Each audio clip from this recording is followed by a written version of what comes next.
बिस्मिल्लाहिर्रहमानिर्रहीम।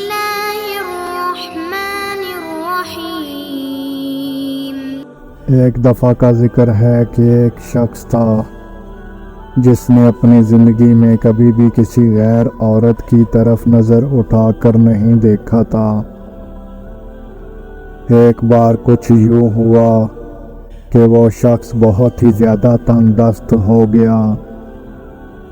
नौबत यहाँ तक पहुँची कि घर में फाके शुरू हो गए। उस शख्स की एक जवान बेटी भी थी।